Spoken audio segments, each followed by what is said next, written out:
Premier League-nya siapa? Premier League-nya siapa? Iya. Liverpool juara Premier League kali ini. Iya. Seenggaknya tahun ini kita bakal nyingkirin kalian 20 Premier League, 6 UCL. Yakin? Yakin lah. Enggak, aing tanya siapa yang mau selain Liverpool. Masih panjang bos. Enggak siapa? Enggak yakin. Sekarang kami berapa sih? Premier League siapa? Aing tanya. Siapa? Sekarang Premier League siapa? Iya. Premier League siapa? Iya, nggak usah teriak-teriak. Lu kata temen lu budak? Enggak kan, biasa aja. Selamat Liverpool.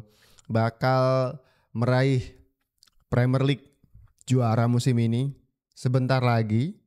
Bahkan ini lucu nih. Liverpool ini tanggal 24 itu mereka bisa mengangkat piala lebih cepat tanpa harus capek-capek bertanding, lari-lari, main bola di lapangan. Iya. Karena Arsenal bakal main, Arsenal yang ada di posisi kedua ini kalau misalkan tersungkur dan kalah, ini otomatis Liverpool tidak terkejar dan juara Premier League sah menjadi hak mereka kali ini. Ya, 3 poin. 3 poin dari kandang Leicester sekaligus menyingkirkan Leicester dari Premier League. Harus degradasi. Dan 3 poin juga jarak kita dari juara Premier League musim ini.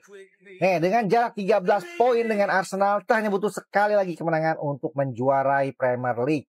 Semoga aja minggu depan kita bisa mendapatkan 3 poin di kandang sekaligus merayakan juara Premier League lebih awal dari seharusnya. Gimana guys? Kalian optimis kita bisa juara lebih cepat?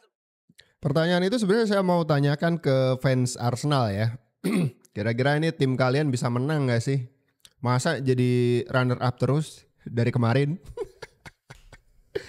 Tapi jangan olok-olok Arsenal ya kan. Arsenal tuh mesti kita puja-puji. Kenapa? Paling tidak Arsenal ada di posisi kedua sekarang. Dan juga musim lalu sih nggak menang-menang. Kapan pialanya nih? Yang akan kita bahas adalah nasib buruk dari Manchester United. Nggak ngerti ini klub kenapa sekarang bahkan ada di posisi 14. Ada yang salah di bagian mana sih pelatih? Dari mulai Louis van Gaal ya, Mourinho. Siapa lagi yang harus didatangkan? Sekarang Ruben Amorim. Ada pendapat baru nih dari Louis Saha, mantan pemain dari MU sendiri yang mengatakan bahwa kayaknya ada satu nama yang bakal cocok banget nih kalau misalkan melatih Manchester United. Nama itu adalah Zinedine Zidane. Kaget saya. Tapi sayangnya saya pernah dapat satu kabar Zidane itu gak akan bersedia dihubungkan dengan klub-klub lain. Dia cuma bersedia dihubungkan dengan 2 klub saja. Dan itu bukan Manchester United sayangnya. Zidane tak mau latih selain 2 tim ini? Semenjak meninggalkan Real Madrid pada 2021, Zinedine Zidane belum kembali melatih. Sejak menganggur, ia sering dikaitkan dengan beberapa klub top Eropa, dari Juventus hingga Manchester United. Namun hingga saat ini, gelandang legendaris Prancis itu tak pernah bersedia menerima tawaran klub-klub tersebut. Dikutip dari Marca, Zidane belum menutup kemungkinan kembali melatih, tetapi ia hanya mau menerima tawaran dari Real Madrid atau timnas Prancis. Karena ia merasa kedua tim itu adalah tim yang memiliki ikatan paling kuat dengan dirinya. Gimana El Real? Tertarik mengganti Ancelotti dengan Zidane? Katanya setelah kalah dari Arsenal di Liga Champions, nasib dari Carlo Ancelotti ini jadi nggak jelas. Dan sudah berhembus rumor yang santer sekali, kuat sekali bahwa Ancelotti bakal hengkang dari Madrid. Apakah kemudian Zidane ini akan kembali ke kursi kepelatihan dari Real Madrid atau sesuai dengan permintaan Luis Saha? Kayaknya Zidane orang yang cocok untuk kemudian menukangi Manchester United. Gimana Bang Zidane? Madrid sudah pernah dilatih sama Bang Zidane kemarin, ya kan? Kenapa nggak nyoba tantangan yang baru ke Liga Inggris? Manchester United membutuhkan uluran tangan Anda. Breaking news from Manchester United, the club is working hard and leading the race to sign Matheus Cunha from Wolverhampton in the summer transfer window, with contact started between the agents of Matheus Cunha and Manchester United over personal terms, so the contract is being discussed. I'm told that there is a very good feeling, very, very positive feeling between Cunha and Manchester United after initial contacts explaining the project, the vision of Ruben Amorim. So Man United want Cunha. They know there are more clubs. They know there is a release clause available, £62.5 million, So a big opportunity. Cunha on the market, Man United are there. Man United are interested. They want the player, and so now negotiations ongoing. Belum here we go dari Fabrizio Romano, sang intel. Ini menyebutkan MU tertarik untuk memperkuat lini serangnya. Tidak mau terlalu bergantung ke Garnacho saja, tapi ada satu pemain dari Wolves, klub yang barusan ngalahin mereka. Ya elah. Udah ngelihat permainan mereka lebih mentereng, lebih bagus, kemudian bisa melesakkan 1 gol. Mereka kemudian si MU ini pengen ngebeli pemain mereka, tapi nggak apa-apa sih. Ini rumor udah lama sekali sebenarnya. Ada Matheus Cunha, bahkan Fabrizio Romano sudah mengkonfirmasi kedua belah pihak, baik MU maupun Cunha ini tertarik untuk bisa bekerja sama. Terjadikah? Kita tunggu saja nanti.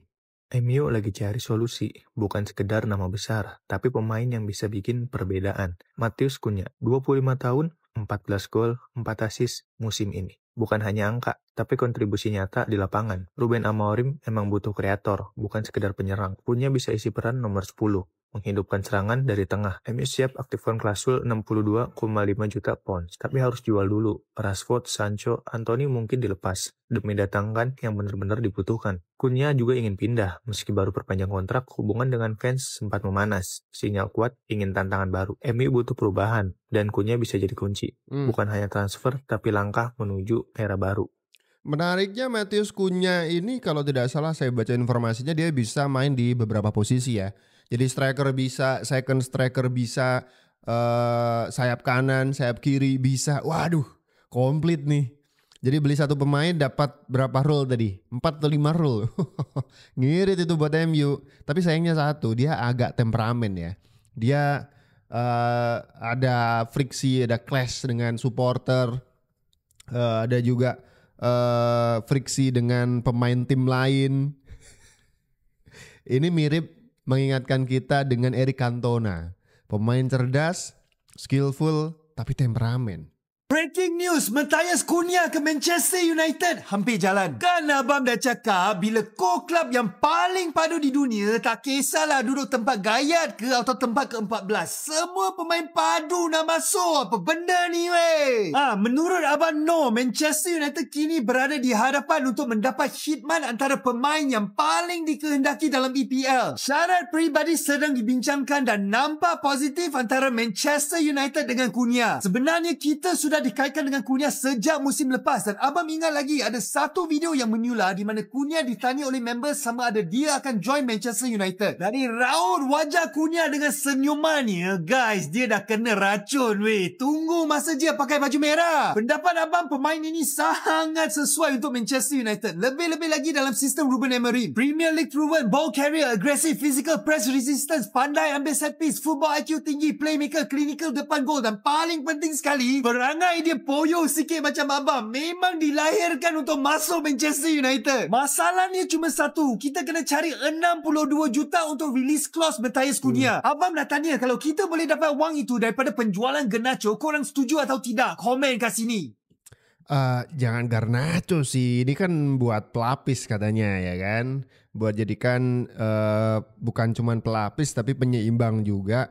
Garnacho ini puzzle yang udah paten. Kalau menurut saya sih nggak perlu dibuang atau dijual, cuman untuk menggantikan pemain lain yang ya walaupun ada banyak role yang bisa dimainkan oleh Cunha ya, tapi Garnacho ini saya kira jadi part yang paling penting untuk MU sekarang ini. Cuman MU harus memikirkan opsi lain. Salah satunya adalah memenangkan Liga Eropa. Dari situ kan ada duit itu. Mungkin bisa beli Matheus Cunha dari Wolves. Masuk akal kan? Masuk akal. Emang bener-bener udah gak bisa dipungkiri banget kalau misalkan Ruben Amorim nih kayaknya big fan of Cunha nih. Ini momen dimana si Amorim datengin Cunha nih pas Desember kemarin pas Wolves ngalahin MU. Dan itu adalah momen dimana tadi pas halftime Amorim kayak agak sedikit ngejar Cunha ke tunnel dan mungkin untuk punya conversation sama dia. Gesturnya si Amorim ini emang bener-bener menunjukkan banget kalau misalkan dia emang jatuh hati dan suka banget sama Matheus Cunha ini. Matheus Cunha emang santer dikaitkan sama MU nih next summer ini untuk dijadikan di posisi nomor 10 atau nomor 9 sebagai striker. Dan gue jelas sangat setuju kalau misalkan MU bisa mendatangkan Matheus Cunha. Dan kabarnya nih dari kemarin-kemarin sebenarnya MU tuh sudah mulai mengobrol sama agennya si Matheus Cunha. Tapi jujur-jujuran aja menurut gue memang tidak akan mudah untuk membawa Matheus Cunha ini ke MU. Ada beberapa klub seperti Arsenal dan Newcastle yang juga dikaitkan nih sama Matheus Cunha. Saya mau nanya dulu deh ke fansnya Manchester United. Matheus Cunha, satu nama. Buat kalian worth it atau tidak? Dan kalau worth it, uangnya dari mana? Mungkinkah Matheus Cunha berbaju merah di transfer window selanjutnya? Komentar kalian.